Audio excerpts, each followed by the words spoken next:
You cannot tell me that Nunez is not a good player. And I believe that, listen, when we got Kai, I'm sure everyone would take Nunez over Kai that we got from Chelsea. I'm 100% sure if we said it was a chance to get Kai Havertz from Chelsea or Nunez from Liverpool, everyone would say Nunez.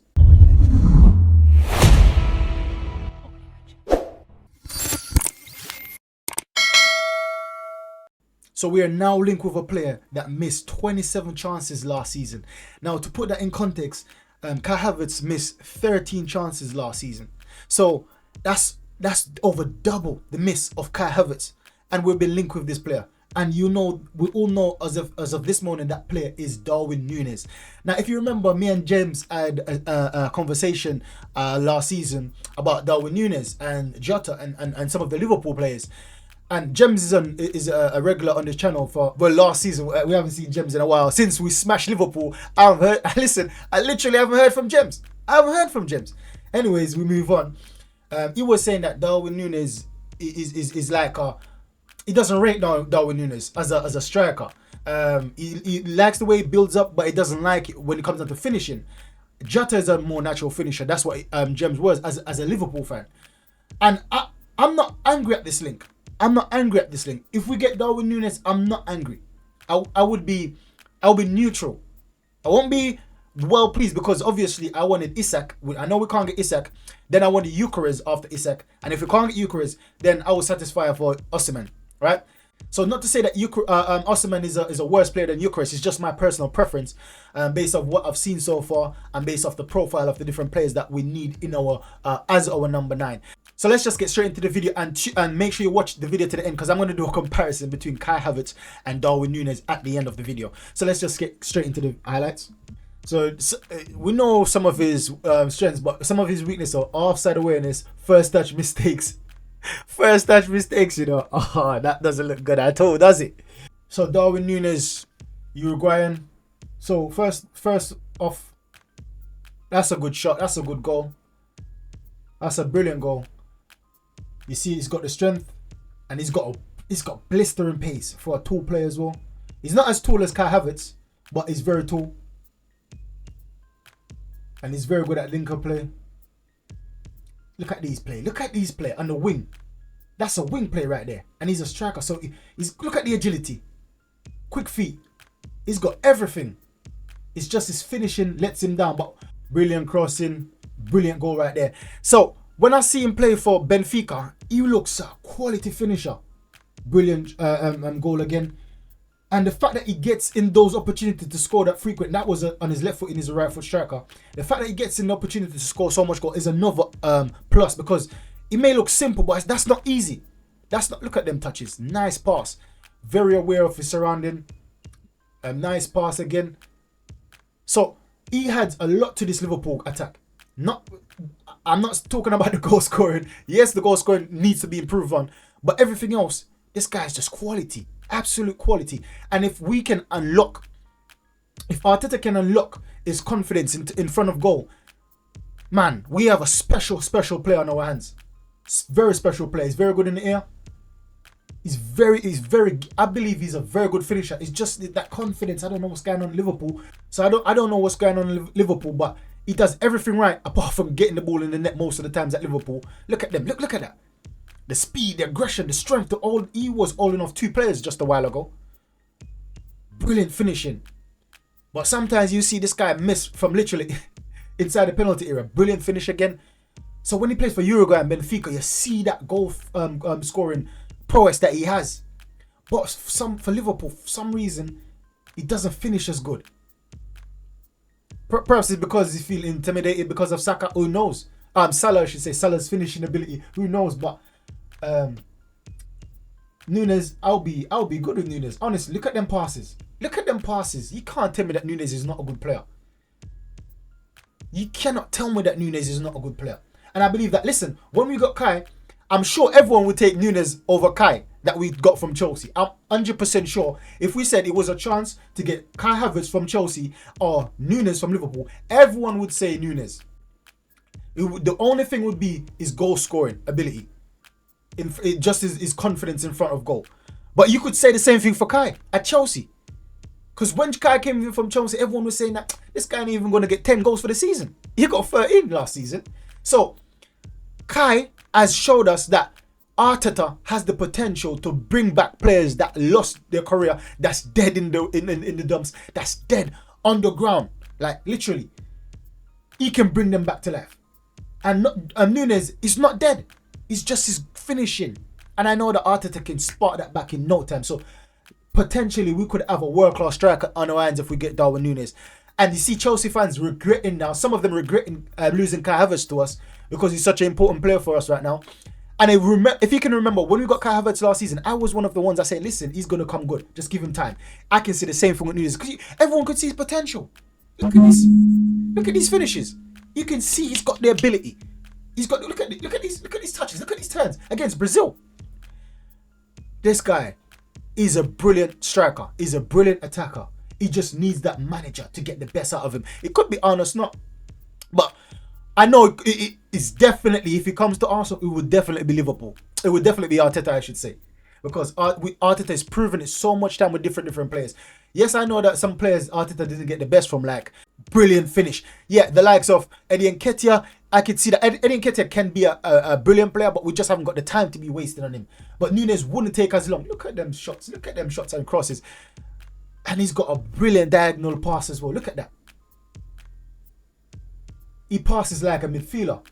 Brilliant touch. Look, he's got the pace to get there in front of the keeper. Nunez. Arsenal fans, don't sleep on Nunez. I would take Nunez just like that. I would take him. Don't get me wrong, I would rather Gyökeres, because Gyökeres, I believe, don't need the confidence booster that Nunez needs to start scoring goals.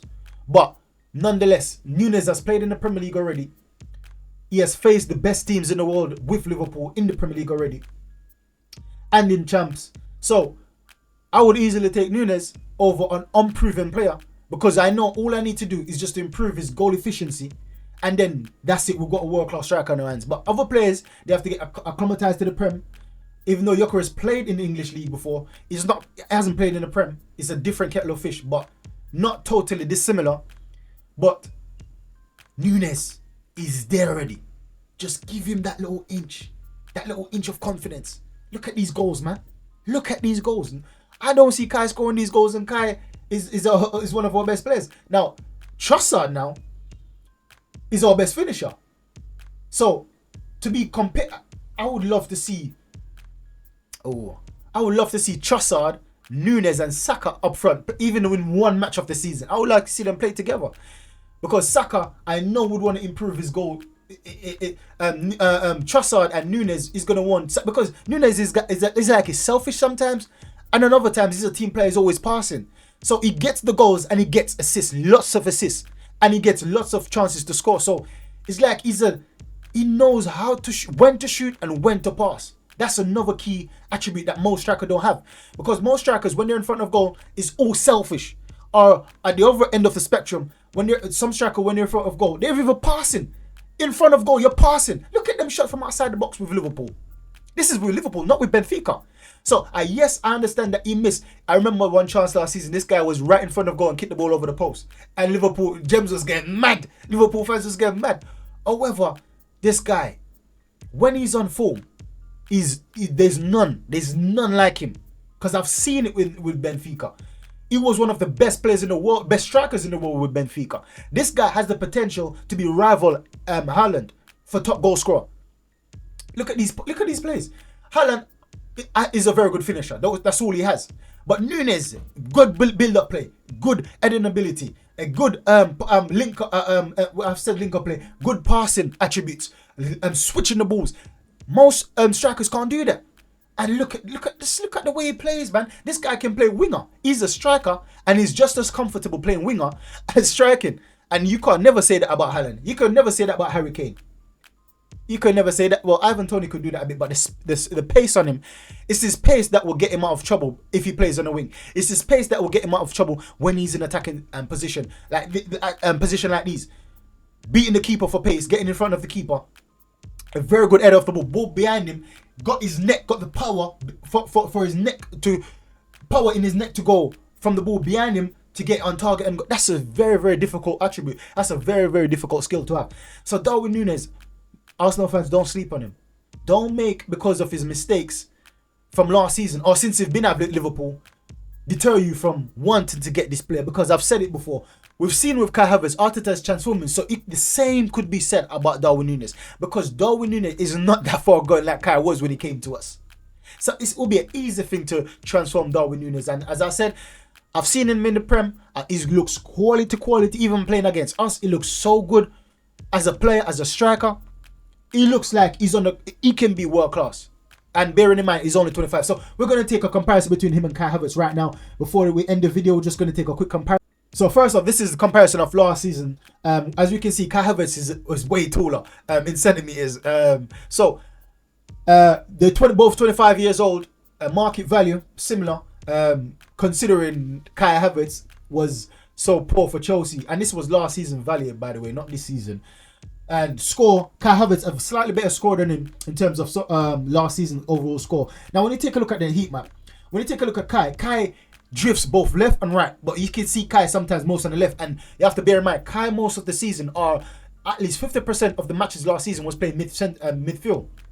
Was playing that number 8. So sometimes this is why you mostly see this on this left hand side, his heat map is mostly dominated.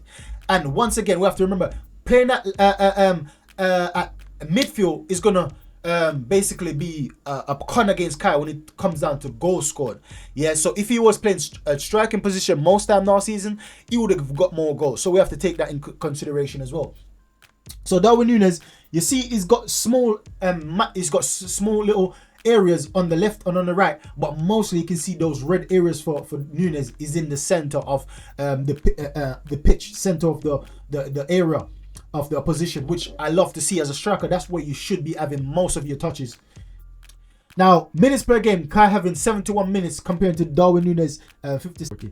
So Kai Havertz having 71 minutes per game, Nunez having 57. That's about 14 minutes extra Kai Havertz having per match on average. Appearance 37 to 36, not very similar. Now when it comes down to goals, Darwin Nunez scored 11 goals, Kai Havertz scoring 13. So that's what I'm saying, that Kai Havertz, that's a big plus for Kai, considering he was playing most of the season or half of the season or some of the season in midfield. Darwin Nunez was only playing attacking, whether it's wing or whether it's striking, he was playing attacking. So that's something that goes good for Kai. When it comes down to expected goals, now you can see Darwin Nunez is 16.38, Kai is 12. Once again, you have to bear in mind the position Kai was playing most of the season. Now, this is what I wanted to see. Big chances. Darwin Nunez have 27 big chances compared to Kai 13. Once again, that's alarming for Kai, because if he's playing half the season in centre mid and he's still getting 13 big chances missed, how much would he be missing if he was playing in attacking? That would be more, right? That would be double. And if you double that, that would be similar to Darwin Nunez. Just a thought. That's a thought in my mind, right? So that's not completely dissimilar in terms of Darwin Nunez 27 miss, Kai Havertz 13, because Darwin Nunez has been playing attacking. If he was playing midfield, then I would say, okay, Kai is better in terms of this ratio, but for Darwin Nunez to be playing attacking and be missing 27, Kai be playing half the season and missing 13, that's basically it. Anyways, this is what I was saying. If Darwin Nunez could get some confidence, imagine Darwin Nunez scoring at least 10 of these chances that he missed, just by having much more confidence, playing in a much more confident team with much more confident players, which I believe Arsenal is compared to Liverpool. This is why we're come second to City 2 seasons in a row. That's my method, my logics anyways. So that would be 21 goals, right? If he score half of them missed chances, which is just over half or just under half, say 13 or 14 goals, that would be 25, 26 goals. That would be 24, 25 goals per season for Kai Havertz, for Darwin Nunez. And on the other one for Kai, if he had converted half more of those opportunities, say 7, yeah, that would be 20 goals for Kai. So Kai isn't lagging comparing to Darwin Nunez as a striker, and Kai isn't lagging compared to most strikers in the league. He's not lagging. It's because he's been playing half the season in midfield. So I believe that Kai and Darwin Nunez is very similar, but different at the same time in terms of Darwin Nunez is more agile than Kai. Darwin Nunez is more of a, I would say, a better finisher than Kai. Yes, it sounds weird, but I believe that Nunez is a better finisher. I'm not judging him based off Liverpool. I'm judging him based off his entire career. Well, his entire professional career as I know him from Benfica and Liverpool. Now, when you compare Kai now for Chelsea and Arsenal, I would say Nunez is a better finisher. But when you're comparing for 3 different teams now, when you go back to Bayern Leverkusen, then that's where the argument might take a bit of a turn. But then you'd have to compare Nunez' third team, which I don't know that team that Nunez signed from to go to Benfica. I'm telling you on the street, I don't know that team. But for me, they're very similar in terms of numbers. They're very similar in terms of height. They're very similar in terms of build. But Darwin Nunez is more agile. Kai Havertz is more technical with the touches. Kai Havertz have a better touch. Kai Havertz have a better link-up play than Nunez. But it's not, Darwin Nunez' link-up play is not that bad. So it's very difficult to be making a distinction between the two to say that this one is better than that one. They're very similar in a lot of things. But in terms of what one would be better for us, get them both in. If we can't get Gyökeres, if we can't get Osimhen, get Darwin Nunez. I would be happy with Darwin Nunez. Get Kai and Nunez to be competing with each other because we got rid of Nketiah. So it's just, and Jesus is going to be injured all the time. This is, I can't really see it. So it's going to be between Kai and Nunez. 2 tall strikers, 2 similar profile. Let them slag it out. Let them fight out for the number 1 spot. We heard Declan Rice say we don't need another striker. We've got Kai. I love to hear that. That shows that the team is confident in each other, in each other's ability. I love to hear that. However, I still need competition in my team. The same way I want competition in every position, I want it in striking as well. So those are the main comparisons I would want to make. So that's the video, guys. Thank you for watching. Make sure you hit the subscribe button. Make sure you hit the like button. And make sure to share to all your friends. Once again, this weekend will be my first live stream. Make sure you're there, guys. Make sure you're there showing your support, showing your love. And just leave in your comments, right? We're going to interact. We're going to have a nice and wonderful day. So catch you in the next one, guy. Goodbye.